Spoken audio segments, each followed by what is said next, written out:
van a ser la balanitis irritativa, que mayormente es por falta de higiene o alguna retención de esmegma, algunos usos de lubricantes afrodisíacos o algún antiséptico o tratamiento tópico.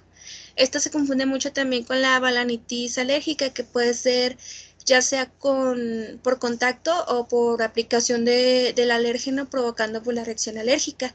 También puede ser que se dé la balanitis por la reacción alérgica, pero por administración oral o parenteral de algún medicamento.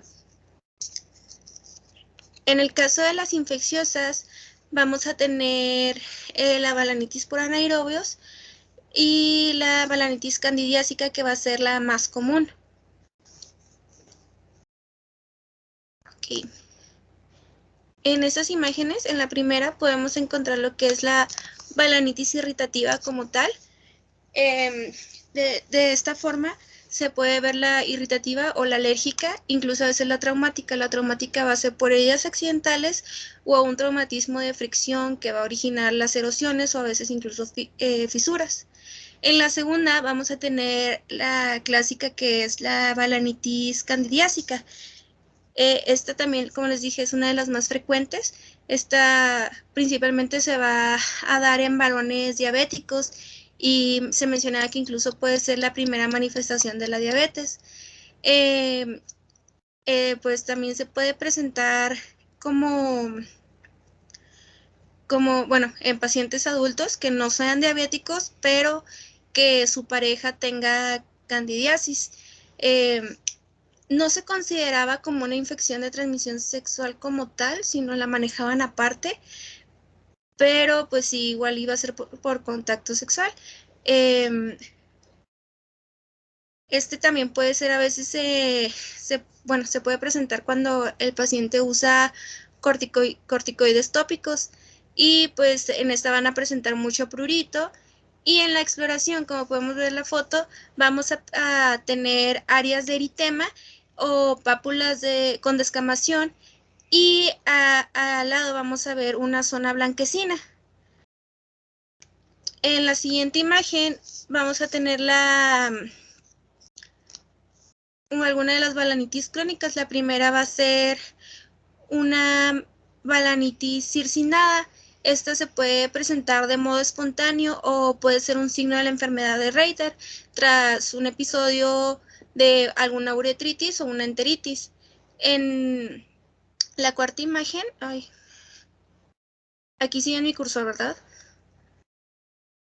Bueno, en la cuarta imagen vamos a tener a lo que es la balanitis plasmocelular de Zoom. Esta va a ser una lesión crónica y va a estar circunscrita y se va a localizar pues en el glande o en la membrana prepucial.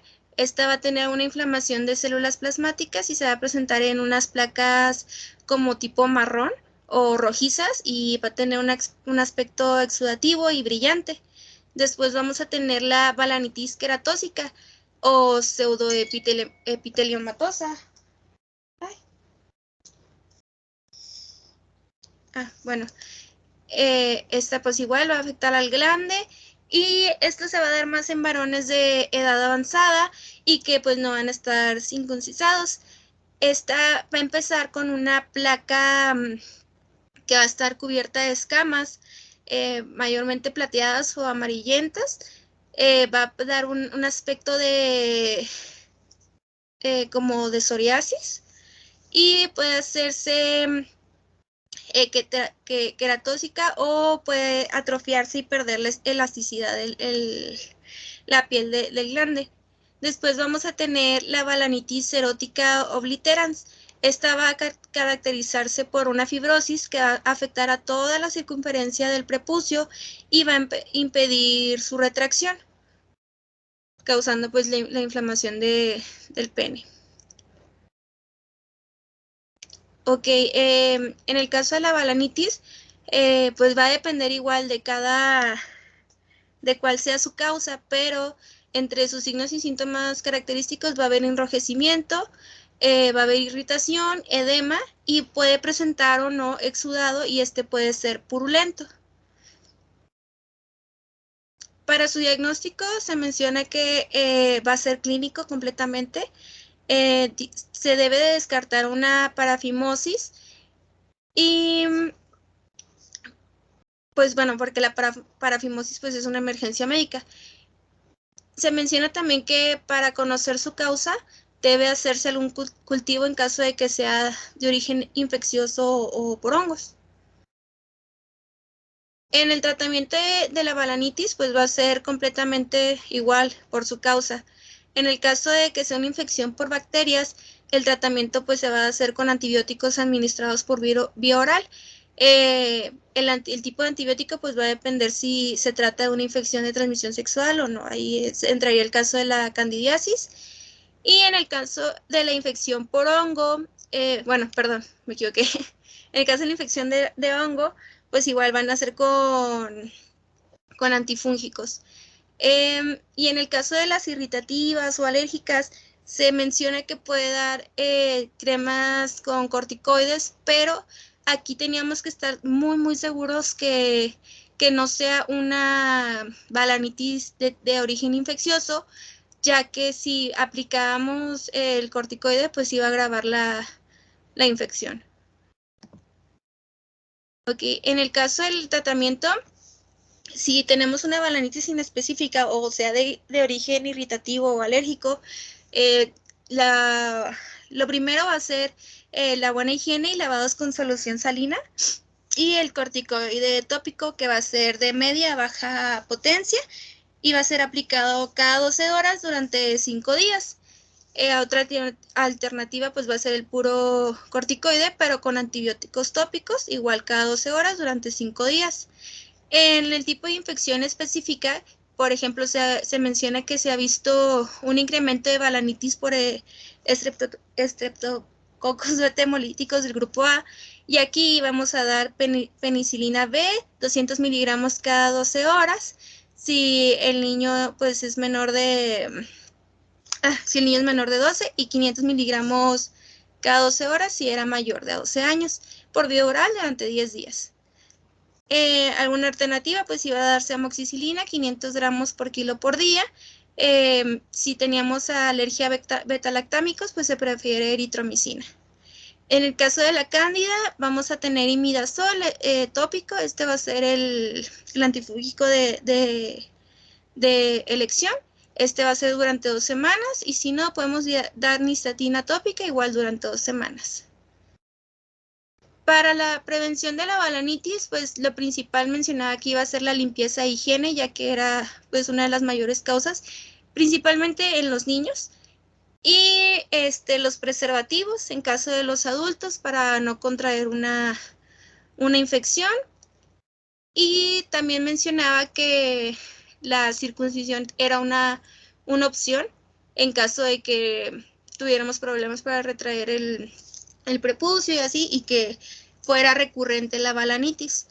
Pero igual en otro artículo se menciona que no es el 4% más o menos es el porcentaje que son de pacientes que tienen balanitis y no tienen circuncisión. Entonces, pues no era tan representativo, pero igual era una opción de prevención.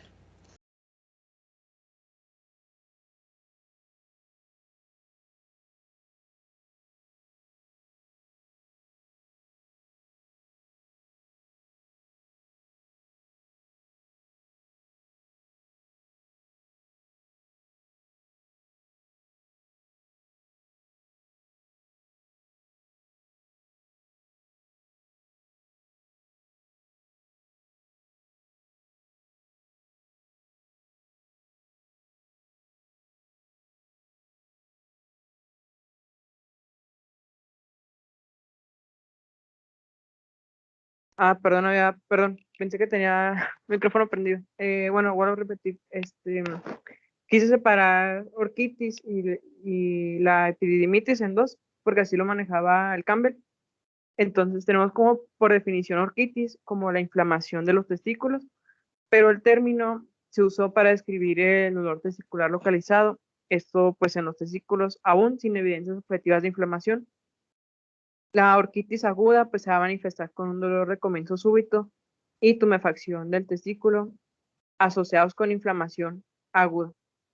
Y la orquitis crónica va a consistir en inflamación y dolor en el testículo. Esto en general sin tumefacción, pero va a persistir durante más de 6 horas.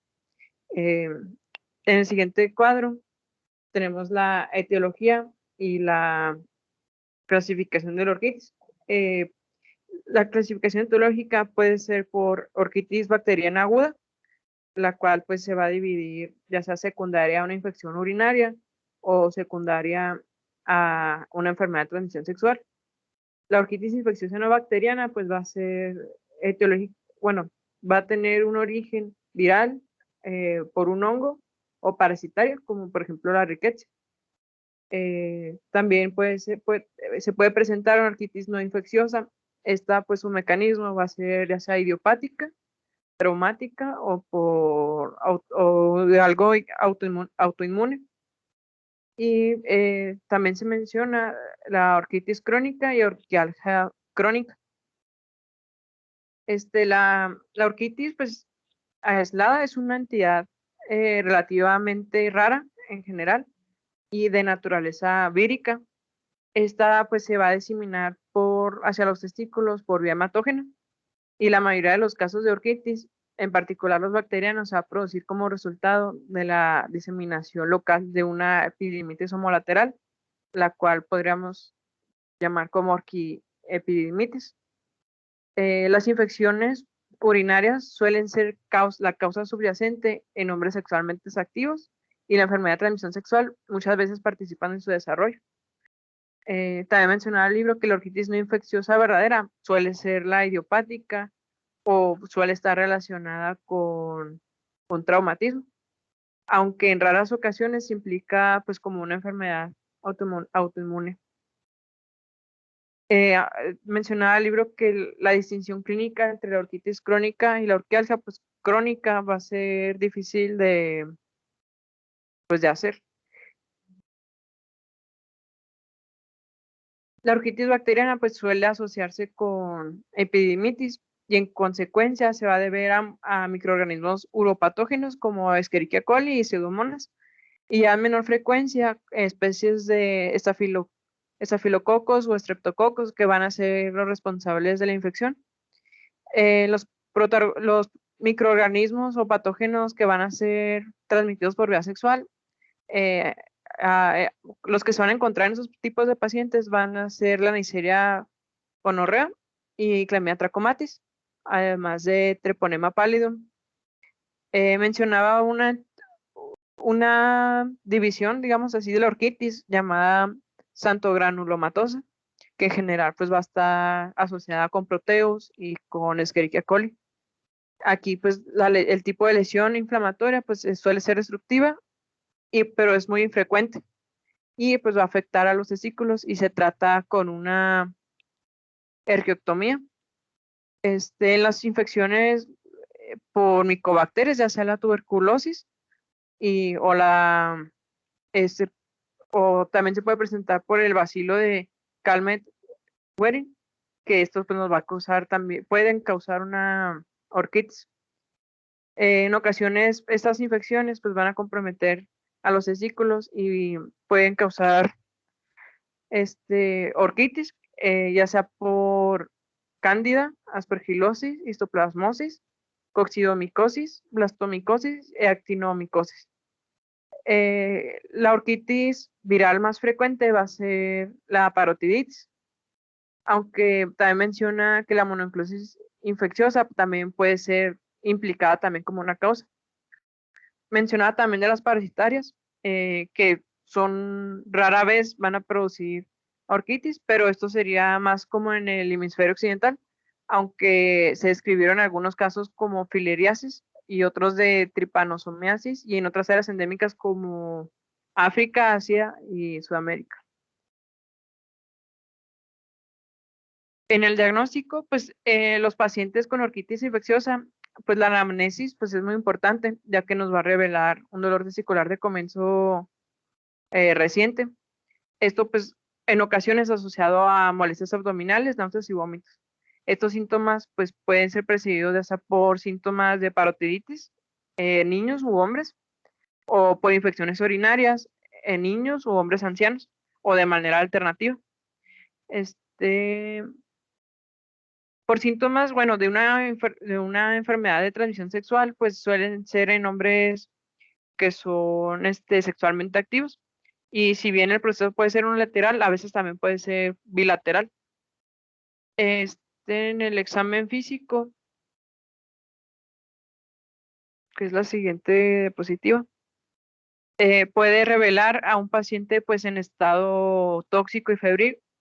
Entonces, aquí mencionaba el libro que la piel del hemiescroto comprometido va a ser eritematosa y edematosa. Además de que los testículos pues, van a estar muy dolorosos a la palpación y pueden hallarse una hidrocele por transiluminación. Mencionaba aquí que la interpretación que si la luz atraviesa fácilmente el contenido se consigna como positivo y pues se va a tratar como una colección líquida. Más adelante vamos a ver, creo que hidrocele. Además del dolor testicular crónico y a veces epidemiario, puede alcanzar y afectar intensamente pues las vidas cotidianas y la calidad de vida de los pacientes, por lo que los pacientes con ese diagnóstico pues suelen sentirse frustrados con ese problema. En el examen el paciente pues no impresiona tóxico. Esa es la siguiente diapositiva. El examen, perdón por no mencionar, pero el examen físico no impresiona tóxico y no va a tener fiebre. Y menciona que el escroto no suele estar eritematoso, pero los testículos pueden hallarse un poco indurados. Esto pues en la orquitis crónica y casi siempre van a ser dolorosos a la palpación.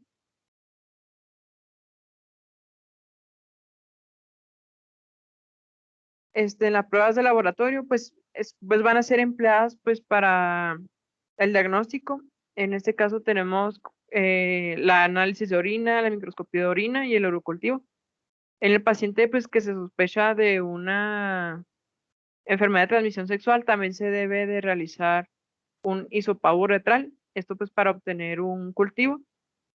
Si el diagnóstico no se evidencia a través de la anamnesis, el examen físico y estas pruebas simples, el diagnóstico pues diferencial más importante, bueno, tenemos que realizar una ecografía testicular, esto pues para descartar las neoplasias. Y el diagnóstico diferencial más importante es el de la torsión testicular, que suele ser frecuentes en niños, además de que podemos utilizar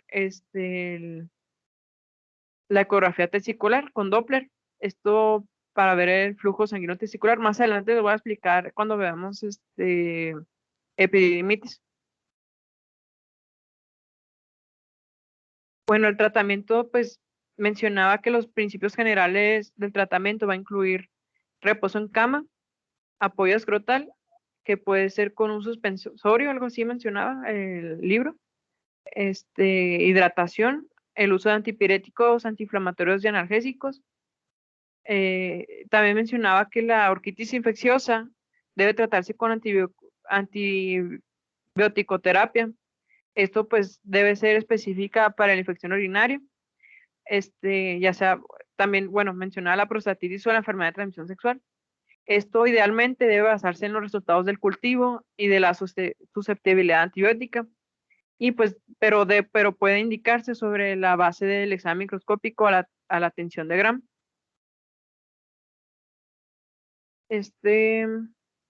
Pues no, para el tratamiento, por ejemplo, en orquitis con parotiditis, pues no hay como que un desarrollo, bueno, un antiviral así específico, pero cuyo caso que sea, pues tenemos que dar medidas sintomáticas que ya fueron mencionadas.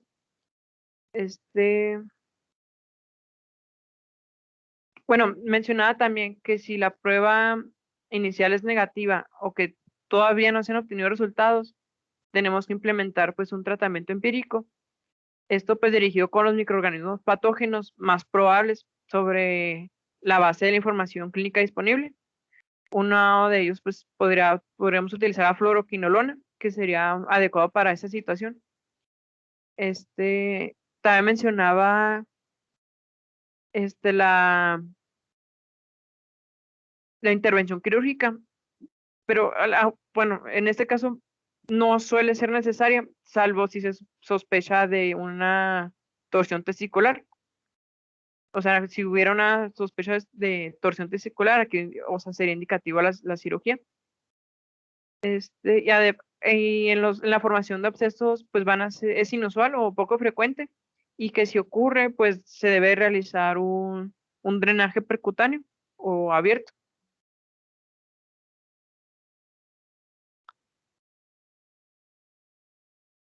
El tratamiento del cuadro agudo del, de la orquitis, pues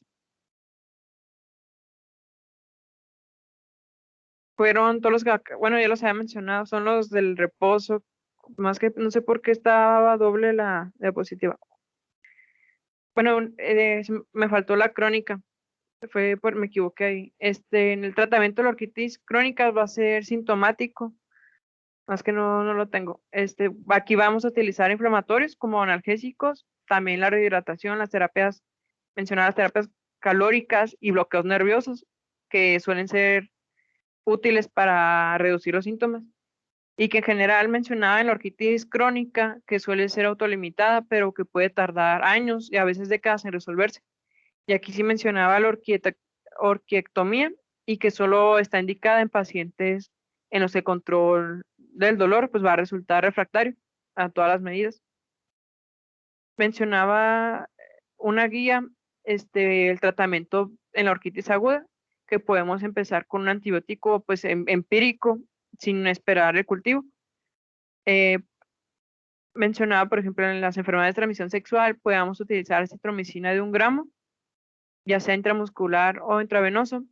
También podemos utilizar ceftriaxona 1 gramo, ya sea IV o intramuscular, en dosis única o por 7 días.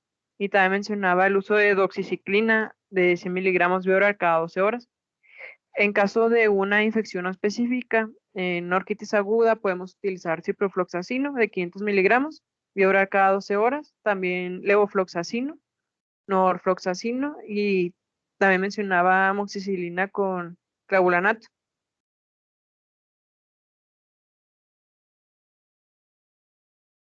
En la epididimitis, bueno, por definición, pues va a ser una inflamación del epidídimo. Se va a dividir en dos, en aguda y crónica. En la aguda, pues va a representar con una aparición súbita del dolor y tumefacción del epidídimo, estos asociados pues a una inflamación aguda. Y la inflamación crónica, pues es la inflamación y dolor en el epidídimo, por lo general sin tumefacción, aunque puede darse una induración en los casos de larga duración, pero que persiste más de 6 semanas.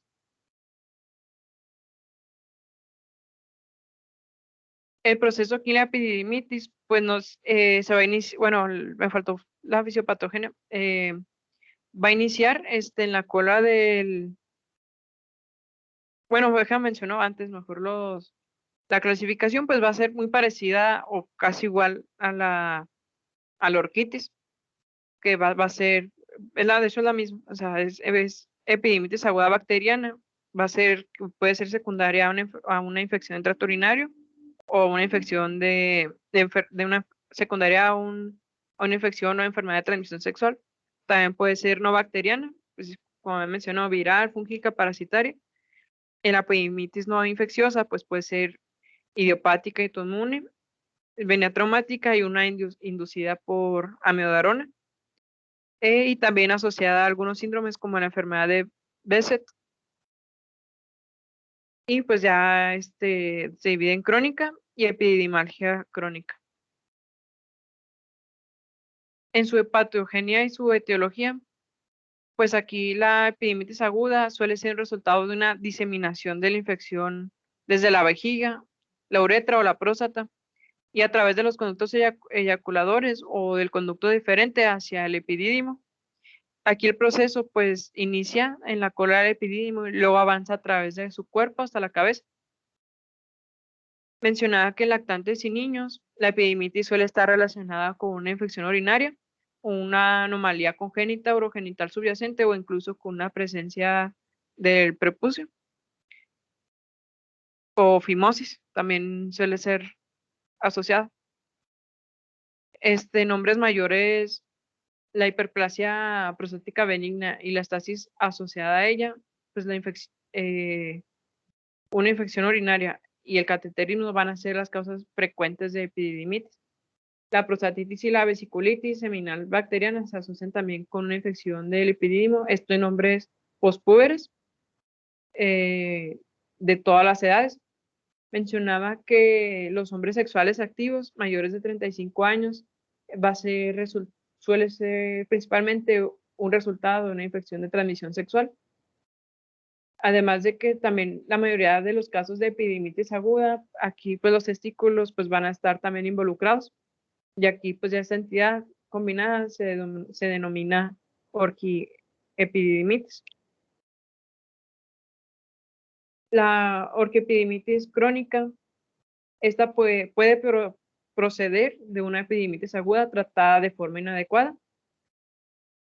También se puede, o una epididimitis recidivante o de alguna otra causa. También asociaciones con enfermedades como la que mencioné, la de enfermedad de Beck, y también puede ser con tratamientos de amiodarona. También mencionaba que la etiología es poco clara y pues a veces suele desarrollarse después de una vasectomía. Mencionaba que 1 de cada 100 hombres pues describen un dolor severo de 6 meses después de esta y que suele afectar pues su calidad de vida.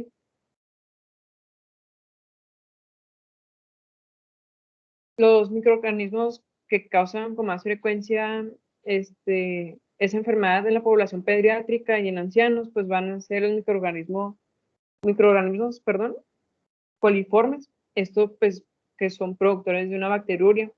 Entre los principales tenemos Citrobacter, Enterobacter, Escherichia y Klebsiella. Como mencioné, pues en mayores de 35 años, pues suelen relacionarse con enfermedades de transmisión sexual y pues las bacterias responsables habitualmente son las de uretritis, como vimos la clase pasada, y pues aquí mencionaba la Neisseria gonorrea y Chlamydia trachomatis. También mencionaba que en hombres homosexuales que practican coito anal, los gérmenes asociados son Escherichia coli, Haemophilus influenza, que van a ser con pues sí, con los responsables con mayor frecuencia. Y ¿cómo se dice? Tanto la tuberculosis y algunas micobacterias, como es el bacilo de Calmette-Guerin, también se suelen asociar a una epididimitis. Y al igual que la orquitis, pues también se van a implicar virus, hongos, micoplasmas y algunos parásitos asociados a esta enfermedad. Y mencionaba que la brucelosis pues suele ser, bueno, cuando se habla de brucelosis, es rara vez que la epididimitis sea una complicación, pero que está la posibilidad. Para el diagnóstico, pues es igual o muy parecida a la presentación clínica en orquitis. Aquí pues va a ser parecida ya sea en la infecciosa, en la no infecciosa. La no infecciosa pues el cuadro suele ser similar, pero aquí pues van a carecer la apariencia de toxicidad y fiebre. Aquí pues mencionaba que el cordón espermático pues suele ser hipersensible y tumefacto. Además que en una fase temprana del proceso, solo la cola del epididimo se va a encontrar hipersensible, aunque la inflamación pues se va a diseminar con rapidez al resto del epididimo.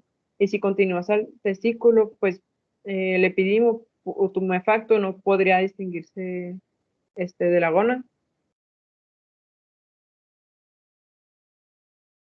El resto pues del epididimo y bueno, esta inflamación pues se va a diseminar con rapidez al resto del epididimo y si continúas bueno, eso lo mencioné, perdón. Eh, el paciente también puede manifestar antecedentes de dolor, ya sea que aumenta y disminuye o que sea constante, o también de larga duración, esto pues localizado en el epidídimo. Al igual que una orquitis o una arquialgia crónica, los síntomas pueden ejercer un impacto pues significativo en la vida de los pacientes.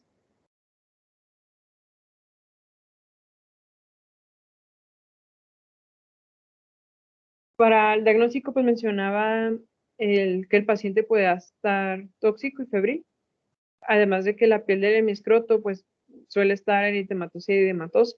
Puede haber un aumento de volumen del epididimo y este suele estar hipersensible. Además que el cordón espermático va a estar engrosado de tumefacto.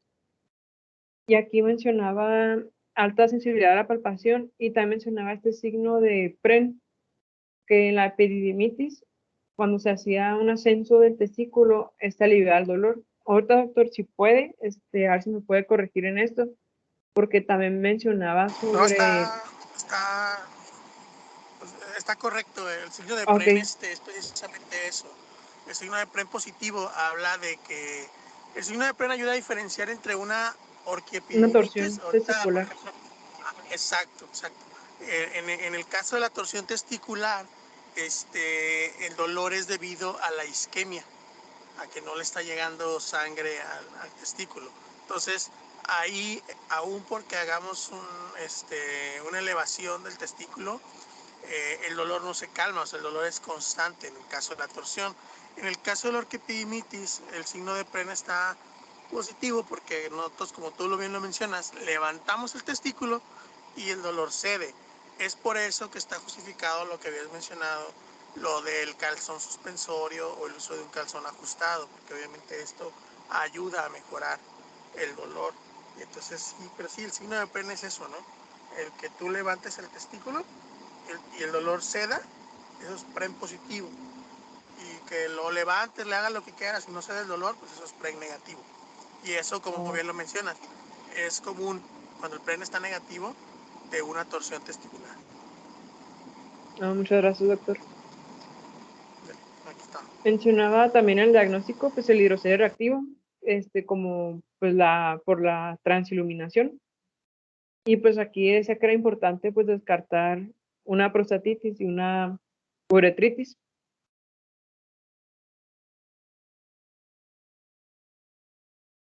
En los laboratorios, Perdón, sí, perdón que doctor. te interrumpa, discúlpame. En el caso de las epidimitis, está bien, yo sé que el libro te lo marcó así diferente, ¿no? Y sí es cierto, lo vamos a encontrar a veces solo como epidimitis, al menos en el contexto clínico, y como orquitis también. Pero en la mayor parte de las veces, yo creo que el 95% de las veces, vamos a encontrar una orquiepididimitis así, siempre, o sea, las dos patologías al mismo tiempo, ¿no? O sea, siempre se maneja como una orquiepididimitis. Esto es porque, como bien lo mencionaste en la fisiopatología, hay un reflujo de orina infectada desde la próstata, la vejiga, a través de los conductos eyaculadores, que esto llegan a la cola de epidídimo, y desde ahí se inicia el proceso, ¿no? Obviamente, si es un proceso que pues no es manejado, pues eso va a hacer que pues avance hasta llegar a lo que es un absceso, ¿no? Que sería como que la complicación más grave de ese tipo de problemas. Es importante también recalcar que siempre en el adulto mayor, en el paciente mayor a 50 años, hay que tener en cuenta el factor hiperplasia, el factor de síntomas urinarios obstructivos. Siempre cuando ven un paciente con orquiepididimitis, es importante, y que tenga mayor de 50 años, es importante siempre preguntar, oiga, ¿cómo está orinando? Oiga, ¿cómo es su chorro? Oiga, ¿orina bien? Porque generalmente en la mayoría de los casos la orquiepididimitis está relacionada con un cuadro de síntomas urinarios obstructivos e irritativos de semanas o días previos. Y si no tratamos a la vez el proceso inflamatorio prostático, que generalmente es la causa, pues obviamente el cuadro de orquiepididimitis se va a seguir perpetrando, se va a seguir manteniendo, y por lo tanto no vamos a tener una adecuada respuesta o vamos a tener tendencia a la recaída.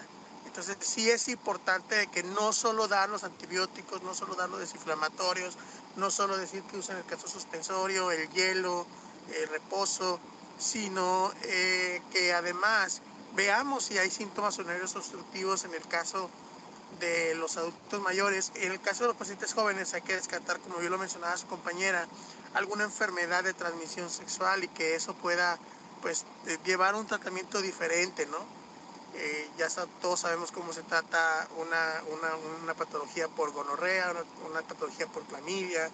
Entonces es algo que generalmente uno debe de tener siempre en mente de acuerdo al grupo de edad al que nos estamos enfrentando.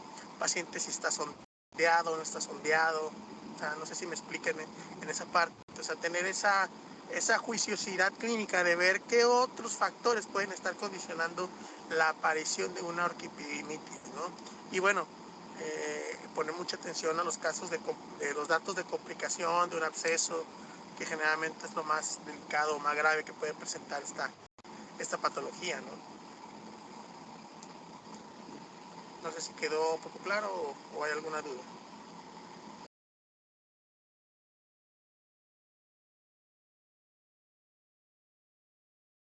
Bueno, al menos por mi parte sí quedó claro, doctor. Bueno, entonces continúe, doctora, por favor.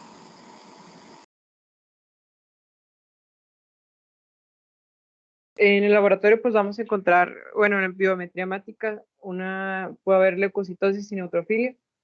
En el examen general de orina medio chorro podemos encontrar figuria o bacteruria. Mencionaba que el urocultivo pues suele salir negativo en el 40-90% de los casos. Eso sí, no sé, al hospital, o sea, ya en clínica, que tanto sea verdadero. Mencionaba también que podemos utilizar el isopor uretral para cultivo, y mencionaba que para prácticas sexuales de riesgo y descarga uretral, pues utilicemos un exudado uretral con tinción de Gram, esto pues para buscar los diplococos. Usted mencionaba lo del ELISA, pero no sé si se ha muy utilizado, o sea, en clínica. La verdad casi no. La mayor parte de las veces, como son patologías en agudos o patologías que llegan así, generalmente hacemos mucho tratamiento empírico. Investigamos un poco de los antecedentes del paciente, vemos si no hay factores de riesgo. Entonces, en base a eso, pues nosotros tomamos una decisión. Si su tratamiento, a lo mejor usar una quinolona, que es lo más común, o incluso alguna combinación de medicamentos. Pero la mayoría de las veces es un tratamiento empírico, la mayoría de las veces. Ok. Bueno, como esto es de gabinete, pues podemos utilizar una ecografía abdominopelviana, o que esto pues nos ayuda a descartar la malignidad. Esto pues o si también podemos observar, le pedimos si está engrandado o si existe una hidrocele cuando hay una hipoecogenicidad. Además de que también podemos ver si hay un compromiso testicular o tumores o imágenes hiperecogénicas o tal vez septos.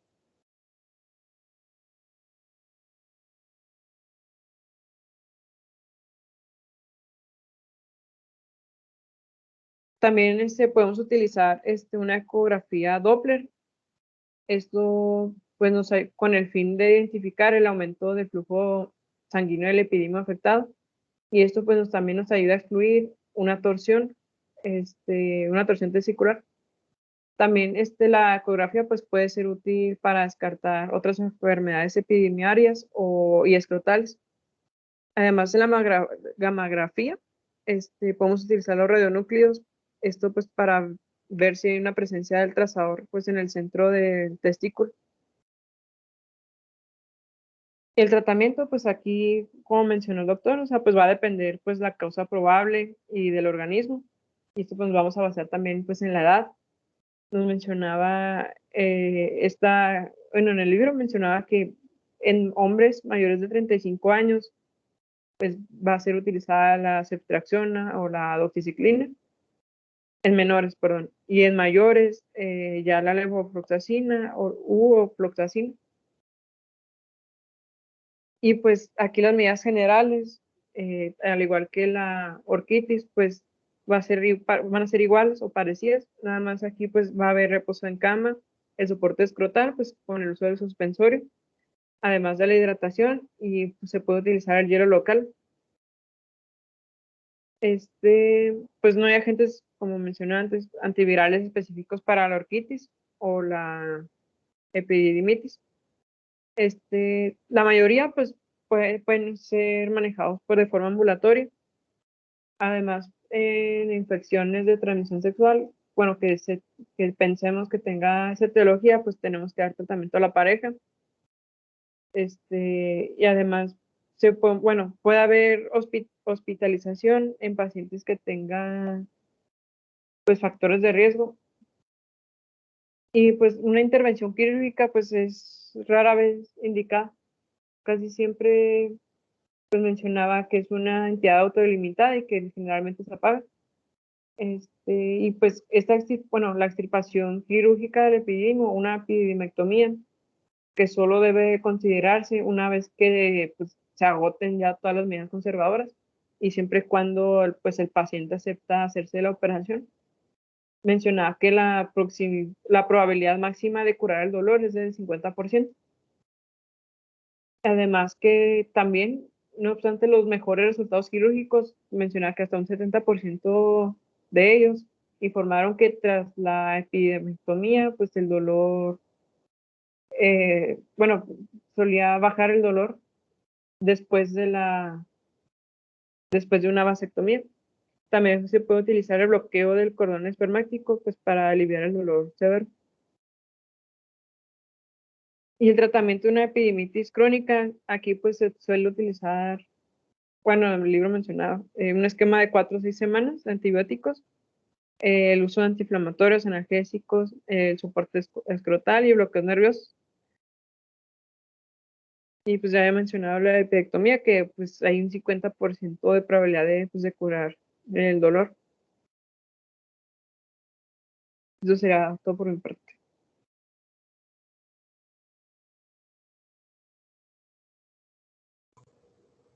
Bueno, ahora vamos a hablar de lo que es la varicocele. Esta se va a encontrar en casi el 10% de los varones jóvenes y va a consistir en la dilatación del plexo pampiniforme arriba del testículo. Esta por lo regular va a afectar más seguido el lado izquierdo y estas venas desembocan en la vena espermática interna y en la región del anillo inguinal interno. En el lado izquierdo va a desembocar en la vena renal y el derecho en la vena cava. Las venas incompetentes son más frecuentes en la vena espermática interna izquierda. Esto más la gravedad va a conducir a un drenaje deficiente del plexo pampiniforme. En algunas ocasiones también se va a observar el desarrollo súbito de un varicocele en un varón de edad avanzada, como algún signo de un tumor renal, cuando las células ya han invadido la vena renal o incluyen a la espermática. En cuanto a la exploración, bueno, cuando el varón va a estar de pie con padece varicocele, va a revelar una masa de venas dilatadas situadas por detrás y encima del testículo. Puede extenderse hasta el anillo inguinal externo y a menudo suele ser doloroso. El grado de dilatación puede aumentar mediante la maniobra de Valsalva y cuando el paciente está en decúbito, la distensión venosa va a desaparecer. También puede existir algún tipo de atrofia testicular, esto cuando existe algún tipo de alteración en cuanto a la circulación. Entonces, pues bueno, aquí les puse unas imágenes para que pudieran darse una idea de cómo se podría observar.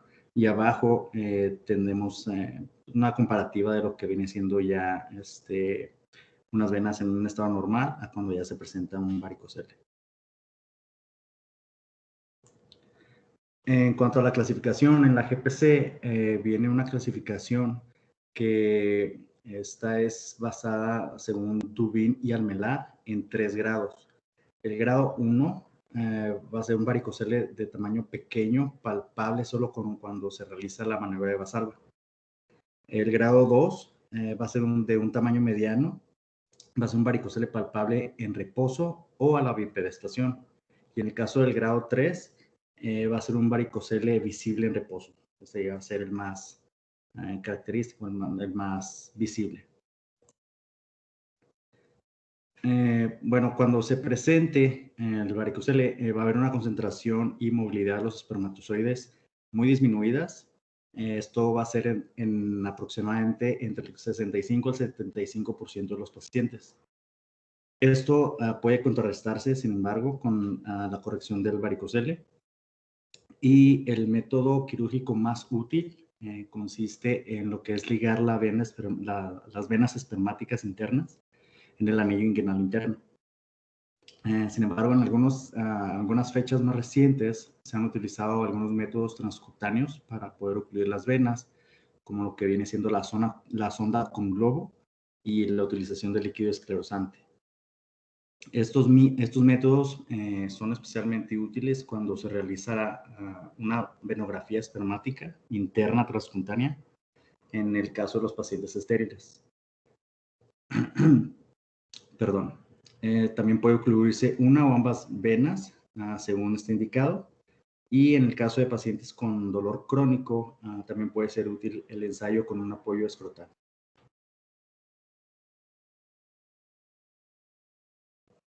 En cuanto al tratamiento, también la GPC menciona de que hay varias indicaciones en las cuales se va a considerar la terapéutica para el varicocele.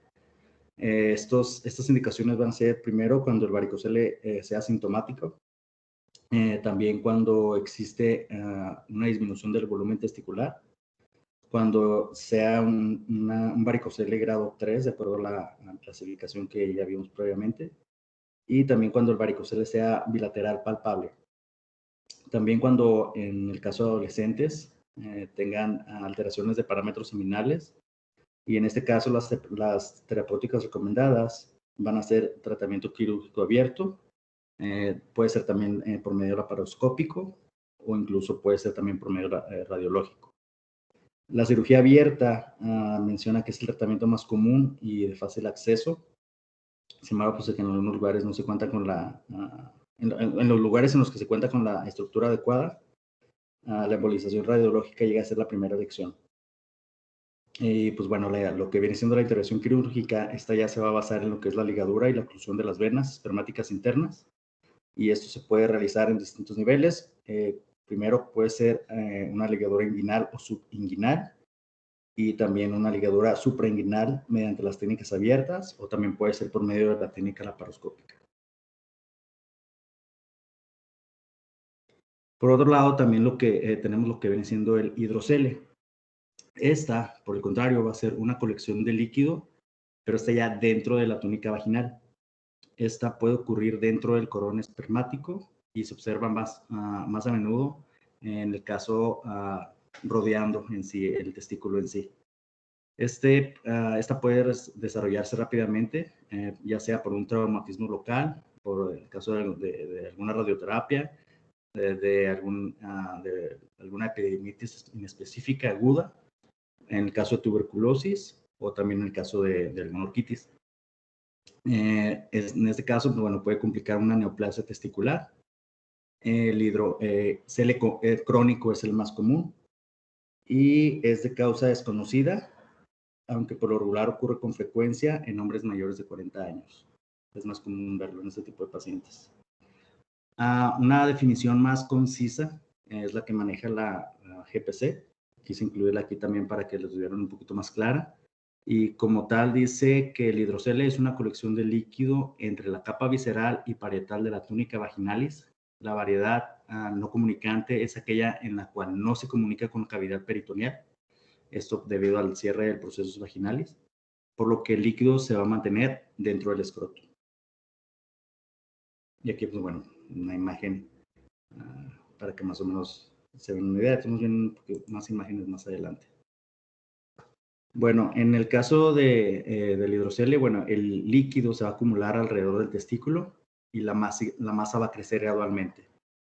Este puede ser de origen quístico, de consistencia blanda, o también puede ser muy denso, y el líquido que contiene va a ser claro y amarillo.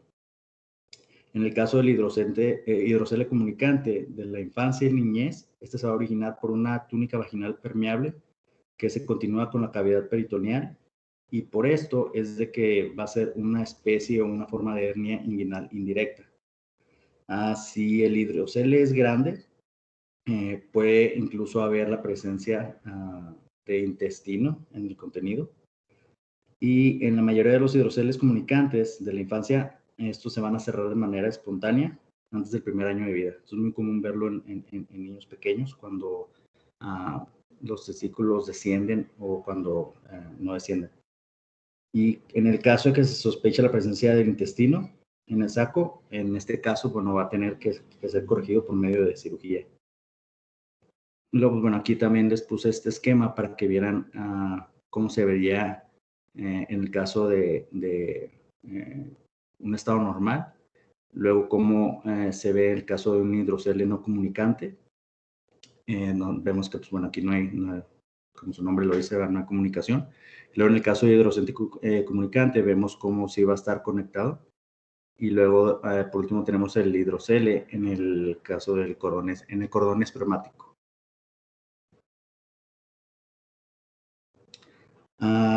Como cuadro clínico, vamos a ver de que los niños pequeños con hidrocele, estos a menudo van a tener algún antecedente de una masa quística, pequeña y blanda, estas en la mañana, y va a ser más grande y más densa por las noches. En este caso va a indicar que hay una comunicación en la túnica vaginal y por lo tanto el diagnóstico de este va a ser de hernia o hidrocele comunicante.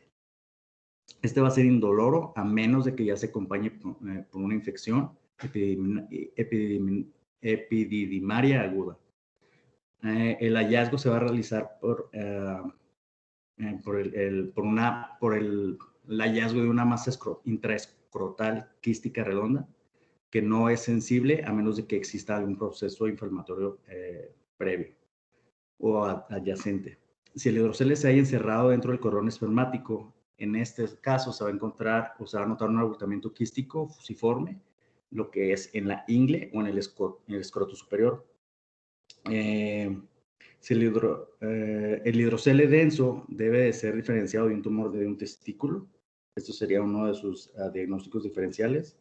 Y si en el caso de que se forme una forma sin alguna causa obvia, hay que evaluar cuidadosamente para poder rescatar el caso de un cáncer o incluso alguna infección. Y las complicaciones van a incluir la compresión de la circulación sanguínea del testículo.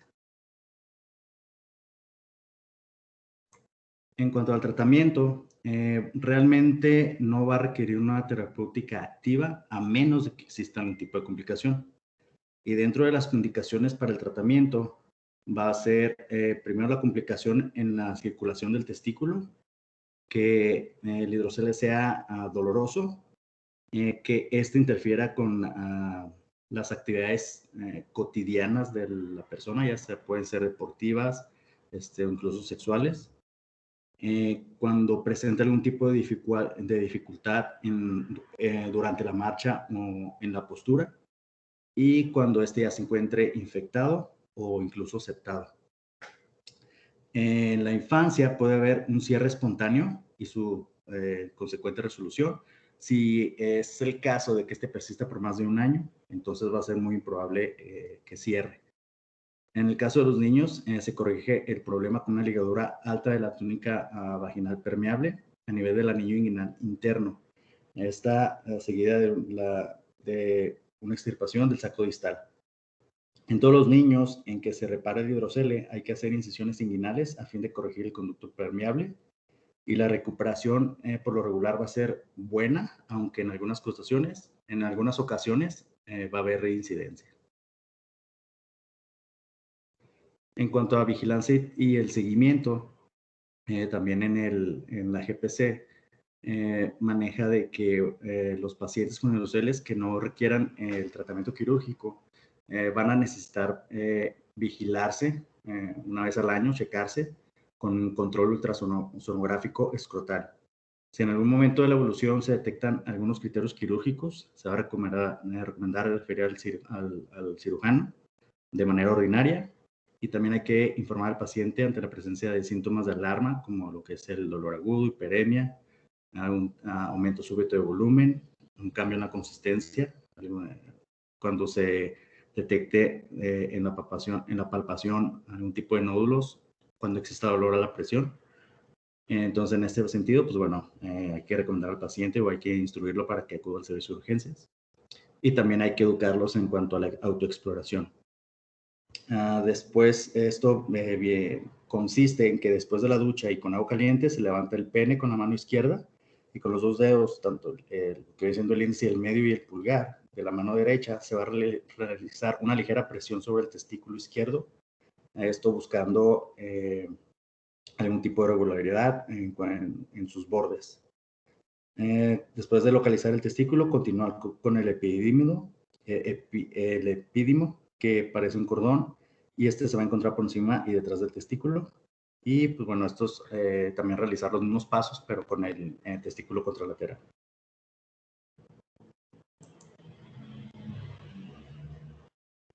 Bueno, ahora pasamos a lo que es el trauma testicular. Tenemos que las lesiones testiculares pues van a tener importantes y distintas implicaciones, como son físicas, sexuales, endocrinas y psicológicas. La psicológica ante la pérdida genital o disfiguración.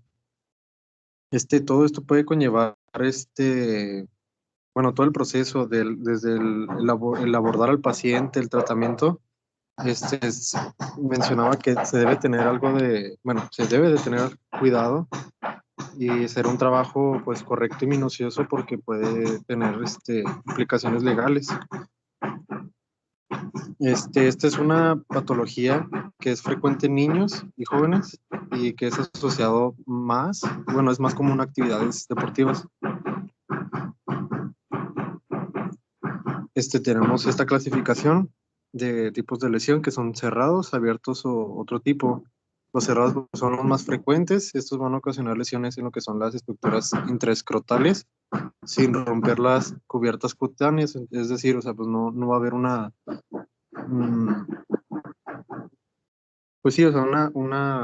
lesión como tal en la que se pueda observar el contenido escrotal. Tenemos también los abiertos, que esta es una que con una solución, puede tener una solución de continuidad a la piel. Entonces es abierta, pero no quiere decir que ya no tenga un remedio, por decirlo así.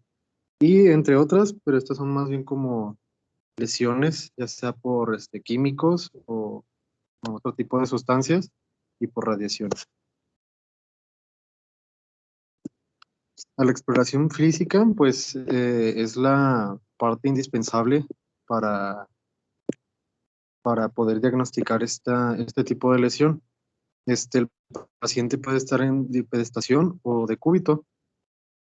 Se va a hacer una evaluación contralateral, y una de las partes más importantes para hacer un diagnóstico puede ser la transiluminación, y con la exploración, con este tipo de técnicas, puede evaluar tanto el testículo, los epidídimos y cordón espermático. Tenemos que en la clínica el dolor va a ser la manifestación clínica más frecuente, con la que va a llegar el paciente, y es la más característica. Tenemos que va a ser un dolor repentino e intenso, con una irradiación típica, siguiendo el trayecto de lo que es el cordón espermático por el canal inguinal, que puede llegar hasta el riñón. Uno de los síntomas que pueden presentar el paciente, pues son tanto náuseas, vómitos, hipotensión con síncope y shock, así como una retención urinaria, y puede haber presencia de uretrorragia. También otra de las manifestaciones que pudiéramos presentar, bueno, más bien el paciente, es un aumento progresivo del volumen escrotal y de su coloración.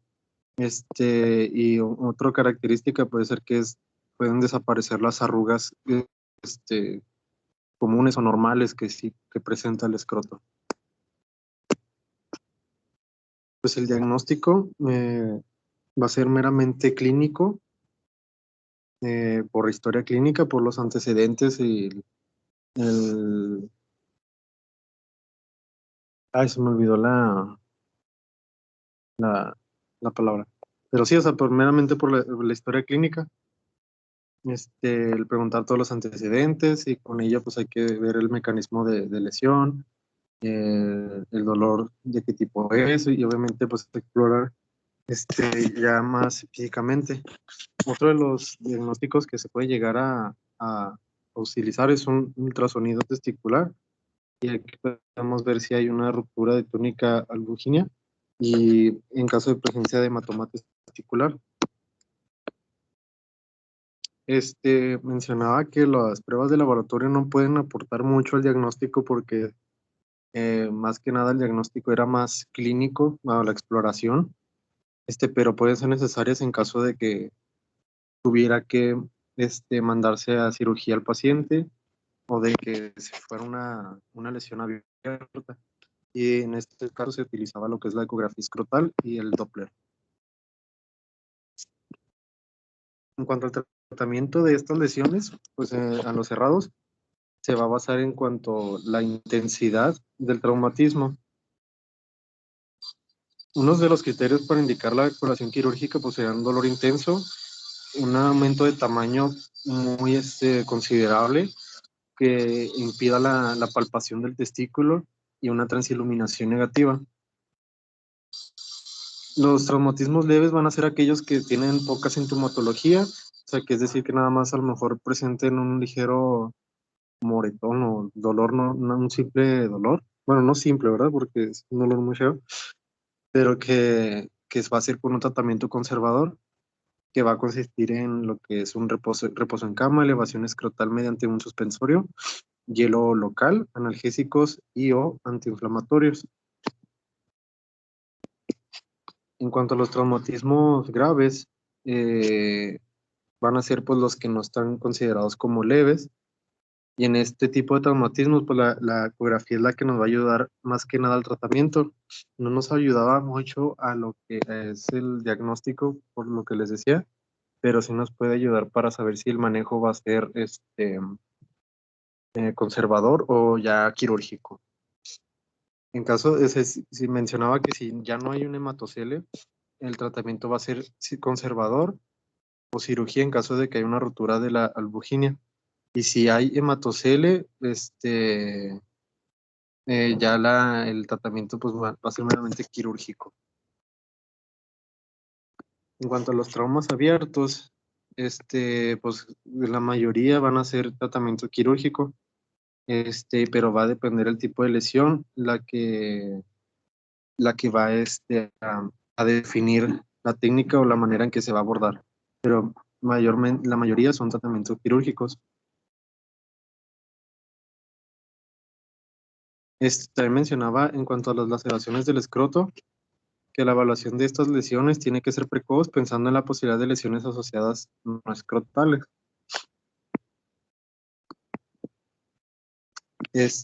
Una de las cosas que hay que tener en cuenta es de que es preciso diferenciar si la túnica vaginal del testículo está afectada o no. Si la túnica vaginal está intacta, pues no hay necesidad de hacer más exploración, solo en caso de que haya una sospecha de una lesión testicular importante. Si la túnica vaginal es afectada, hay que hacer una exploración completa con la apertura de la lesión y una evaluación quirúrgica. En cuanto a lo que son las avulsiones del escroto y su contenido, pues el manejo es meramente quirúrgico. En cuanto a las complicaciones, en tanto abiertos como cerrados, pueden ser tempranas y tardías. En las tempranas, pues más que nada van a ser infecciones, pero obviamente va a predominar en las que son lesiones abiertas. Y en las tardías podemos tener que puede haber atrofia testicular uni o bilateral, alteraciones endocrinas en la pérdida de los testículos,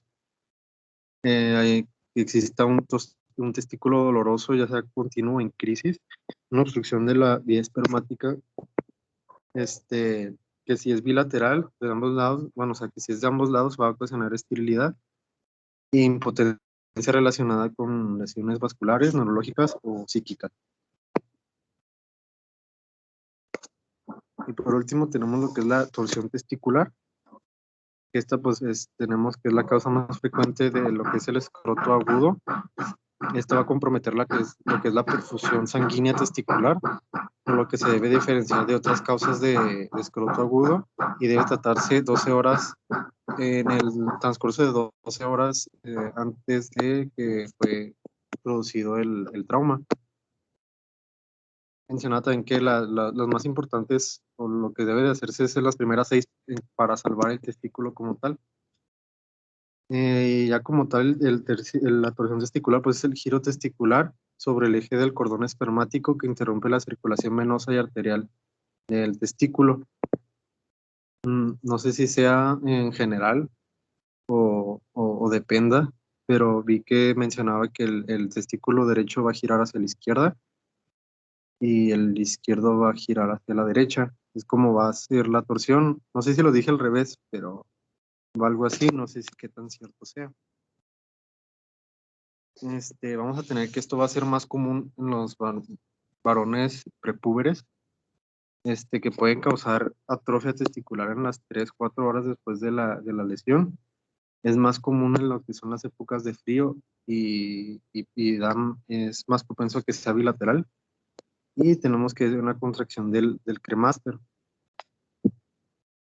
Los tipos de torsión testicular, tenemos la intravaginal, que es la más común. Esta se da por actividad deportiva intensa, un trauma testicular o escrotal y la excitación sexual que pueden preceder inmediatamente a un episodio de torsión. La torsión extravaginal, pues este tipo, el testículo y su cubierta vaginal van a girar en conjunto sobre el eje del cordón espermático.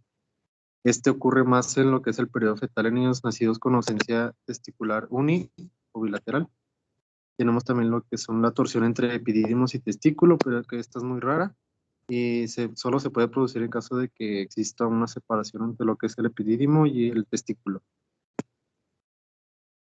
La clínica de lo que vamos a presentar, lo que va a referir un paciente al llegar al consultorio, pues va a ser que el dolor testicular intenso, abrupto, que va a irradiar hacia la ingle e incluso hasta el abdomen inferior. Debe presentar también lo que son náusea y vómito, y que estos van a tener un valor predictivo. El dolor si se intensifica con la compresión digital del parénquima testicular, y el hemiescroto, si está aumentado de tamaño, con flebosis progresiva en la piel y tejido celular subcutáneo, perdón. El testículo también puede estar ascendido y ubicarse en forma transversal en el escroto, que también menciono lo del signo de PREN. Es positivo si el dolor cede o desaparece con la ascensión manual, que hagamos, que hagamos una ascensión manual del testículo y el dolor tiene que desaparecer, sería un signo positivo. El diagnóstico, tenemos que si existe la duda, podemos estudiar la perfusión testicular con una ecografía Doppler o con un centelograma. Y si se sigue sospechando una torsión testicular y no hay acceso a estos estudios, antes de las 2 horas de la consulta inicial es preferible mejor meterlo a cirugía. Bueno, al menos lo que mencionaba la literatura. Y el tratamiento, la posibilidad de torsión y repercusión testicular va a depender del tiempo transcurrido, ya sea menor a 12 horas. Y como les mencionaron en un principio, las mayores probabilidades de recuperar el testículo estar en las primeras 6 horas de la lesión.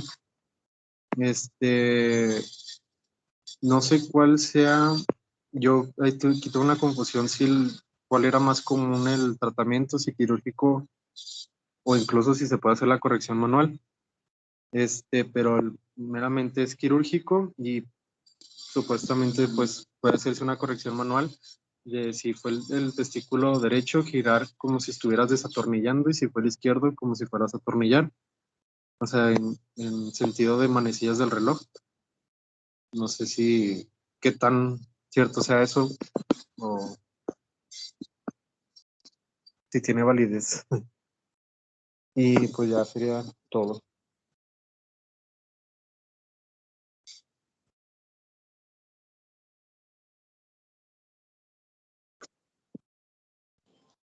Bueno, perdón, jóvenes, se me sacó el sistema.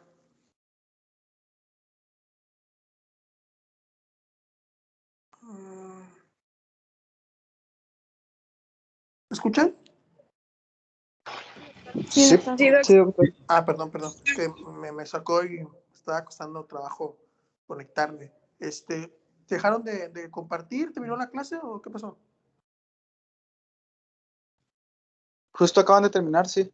Ah, ok, perdón, es que no, como me sacó, ya no dije terminaron. Bueno, este es un tema sumamente frecuente. De hecho, este tema originalmente, cuando yo ingresé a la universidad, no existía en el temario.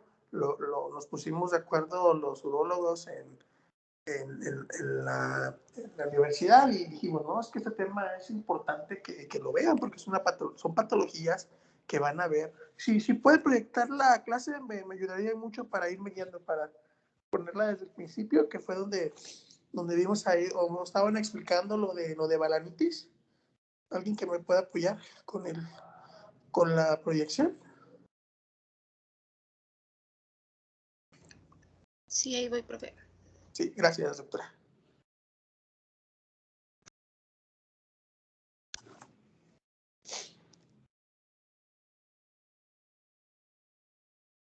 Ok, muy bien. Hablar de balanitis es hablar de una enfermedad que vamos a ver con muchísima frecuencia, ¿no? Como ustedes pueden ver ahí, por definición es la inflamación de la capa superficial del glande y que puede o no estar relacionada con postitis. La postitis obviamente quiere decir que es la inflamación del prepucio.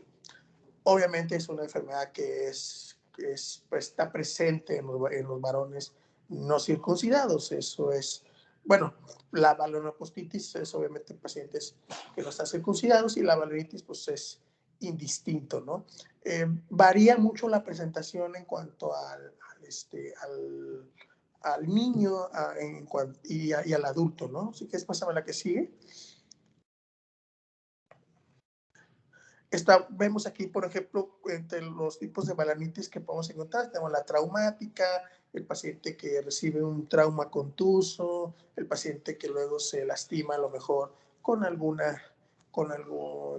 el zipper, que es con alguna tijera o algo, no sé, ya suena un poquito más trágico, pero suele pasar, ¿no? Una balanitis irritativa, estamos hablando de pacientes que a veces me han llegado pacientes que están usando algún producto químico por alguna razón, no se lavaron bien las manos o el producto químico por algún detalle cayó en el área y produce una irritación. Algunos productos incluso de limpieza, aunque también entrarían un poco en la cuestión alérgica, aunque no tanto.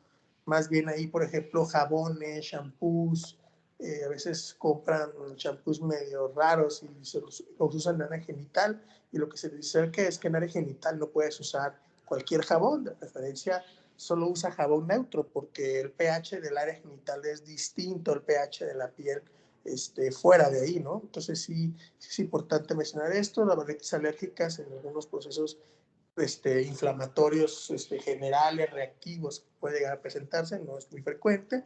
Y pues lo más frecuente realmente pues, son las balanitis infecciosas, ¿no? Que entre ellas encontramos principalmente a las micosis, encontramos a las bacterias y por último encontramos a los agentes virales, ¿no? Como causa. Y dentro de eso se engloba la balanitis crónica, ¿no? Que termina mucho en pacientes con fimosis y que obviamente eso conlleva que terminen necesitando un procedimiento quirúrgico como lo es la circuncisión, ¿no? ¿Me pasa la que sigue, por favor? Vemos unas imágenes aquí de cómo se manifiestan algunas micosis, algunas balanitis, perdón. La primera imagen, la de hasta arriba a la izquierda, la primera, podemos ver una imagen muy característica de una balanitis micótica. Son lesiones, hay una área central, si ustedes se fijan, y luego hay como lesiones periféricas, ¿sí? Generalmente hay prurito, hay descamación, a veces hay secreción blanquecina acumulada. Entonces son signos patognomónicos de una micosis. E insisto, la micosis de hecho es mucho más común que otro tipo de balanitis, más que las infecciosas, que las bacterianas, incluso que las virales, que son las que estamos viendo en la imagen número 2, en la del centro de arriba y en la de la derecha, que son más bien consideradas balanitis tanto virales o bacterianas. En el caso de estas irritativas o alérgicas, es la primera imagen de la izquierda de abajo, más o menos una imagen muy similar a una lesión irritativa, ¿no? Por un compuesto químico que puede llegar a irritar, o incluso también los productos que vienen, el espermicida del condón, a veces puede generar este tipo de reacción dentro del glande, ¿no? Pásame la que sigue.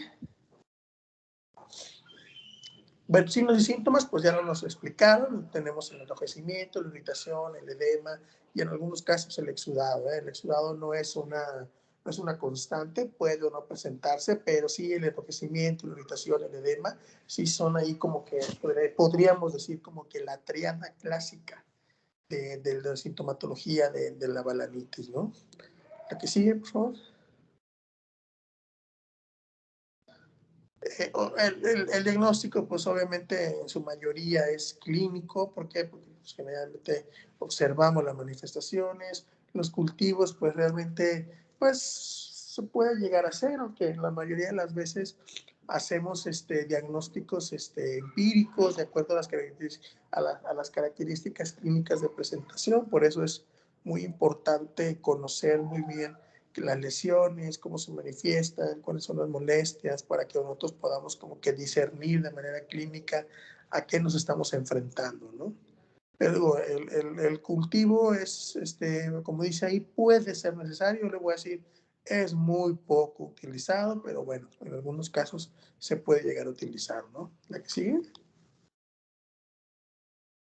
El tratamiento, pues generalmente el tratamiento pues es sintomático, ¿no? Va a depender mucho también aquí, algo que se me pasaba a comentarles es también las comorbilidades, ¿no? Esta también es una enfermedad que mucho se presenta en el paciente diabético o con alguna enfermedad de inmunosupresión, como por ejemplo los insuficientes renales. Es muy común que presenten ese tipo de manifestaciones, de inflamación, de enrojecimiento y de que no haya retracción del prepucio, y que eso pues motive a que haya una mala higiene. Es algo que yo siempre les he comentado a los pacientes, ¿sabe? Que aquí lo más importante es la higiene. Es importante que ustedes ponderen, se disciplinen con la higiene, porque eso es lo que los va a sacar adelante. Porque al final de cuentas el tratamiento va a ser por unos días, pero la realidad es que si ustedes mantienen una adecuada higiene, si ustedes se disciplinan, perdón, en cuanto al rubro de la higiene en área genital, realmente no deberían de tener ningún problema, ¿no? La circuncisión se deja cuando ya tenemos, ya no hayamos desgastado pues todas las opciones, o cuando definitivamente vemos que hay una fimosis muy completa, ¿no? Que no baja nada el prepucio. Bueno, pues ni modo, ese paciente se ganó su circuncisión, ¿no? En cuanto en cuanto a tratamiento, vemos aquí este cuadrito que dice, pues, lo que les decía, ¿no? Higiene, lavados. Con los corticosteroides tengan un poquito de cuidado, muchachos. Acuérdense del corticosteroide, crema. Si uno no lo sabe usar, si uno no aprende como a destetarlo, por decirlo así, puede llegar a tener, algún grado de corticoestropeo se le llama, y entonces hay un adelgazamiento de la piel se acartona, y la verdad que pues funcionalmente eso se vuelve a veces muy complicado para los pacientes.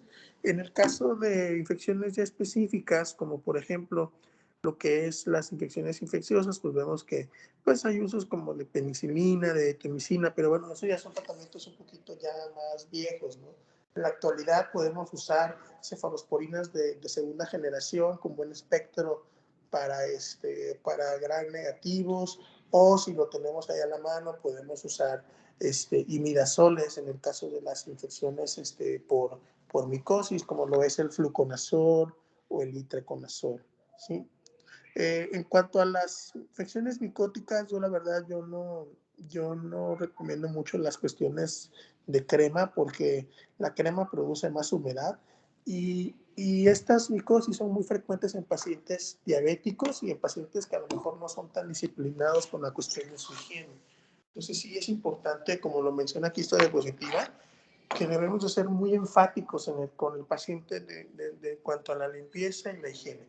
En cuanto a los preservativos, pues bueno, eso es una medida como que muy general, ¿no? Obviamente si va a tener, relaciones sexuales con alguna persona que no conoce, pues obviamente debe usar preservativo de todas, ¿no?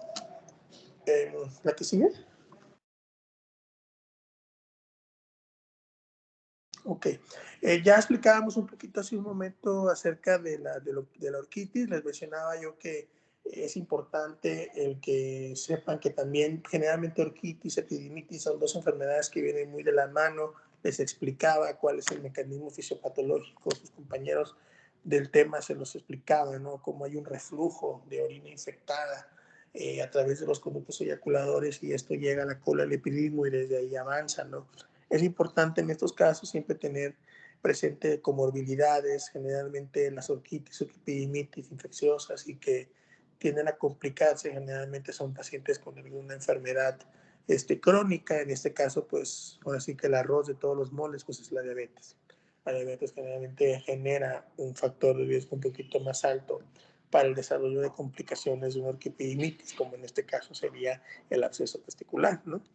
Pero en lo general, generalmente el tratamiento es muy bueno. Generalmente utilizamos ya sea cefalosporinas de segunda generación, cefalosporina de tercera, alguna quinolona. Todo ahí va a depender, no hay una regla escrita, todo va a depender. Si ustedes, yo les diría, bueno, si ustedes durante la evaluación notan que tiene mucha sintomatología obstructiva, irritativa, y dicen, bueno, pues es que la persona tiene también síntomas prostáticos, no duden en ningún momento darle el alfa bloqueador, que en este caso es la tonsilosina. Entonces, sí es importante que ustedes, lo que les decía hace un momento, o sea, investiguen si el paciente mayor de 50 años que desarrolló una epididimitis, saber si ese paciente tiene problemas para orinar. Eso es súper importante. ¿Por qué? Como le decía también hace un momento, de nada sirve que le demos el mejor medicamento, el mejor desinflamatorio y todo eso, si no estamos quitando la enfermedad de base o la causa de base, que en este caso pues es la sintomatología obstructiva secundaria en hiperplasia, e incluso también un paciente con una estenosis de uretra tiende también a hacer ese tipo de situaciones, ¿no? Utilizamos fármacos antiinflamatorios. Una parte fundamental del tratamiento, además de los desinflamatorios, de los antibióticos, es lo que practicábamos hace rato, ¿no?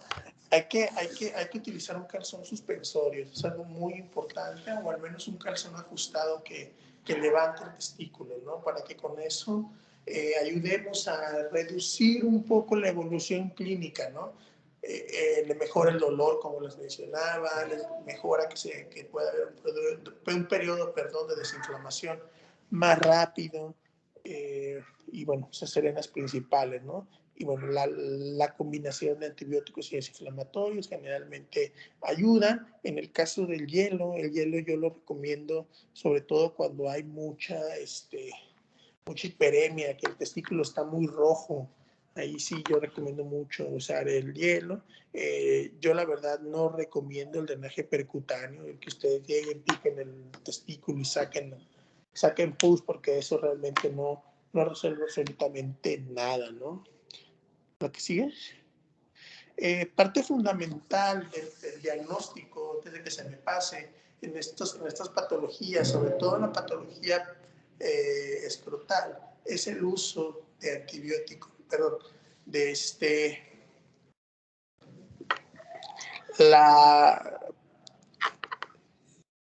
¿Me siguen escuchando? Sí, doctor. Sí, doctor. Perdón, es que sentí como que se me fue un poco. ¿Me regresas la anterior, por favor? Ok.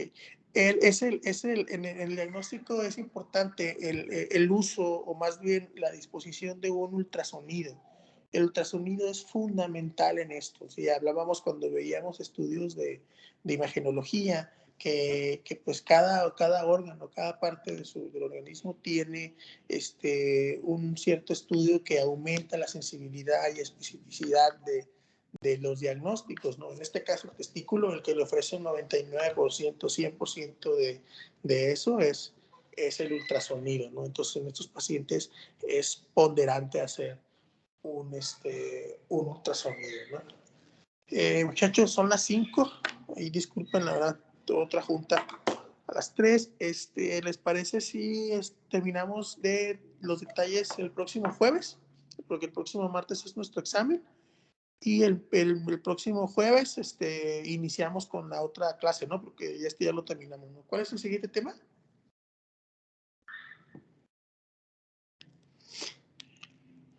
Hiperplasia benigna. Ok, entonces el martes que viene nos vemos para el examen. Todavía no me confirman el aula, pero está confirmado el día ya, martes 3 de la tarde.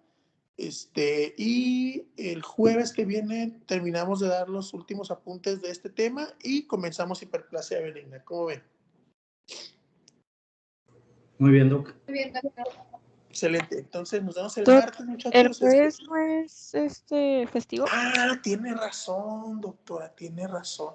No, pues entonces hiperplasia lo iniciaríamos hasta déjenme ver para no mentirles, hasta el 21. Sí, cierto, tiene razón. No, pues terminamos los detalles de este tema el 21 y empezamos el tema.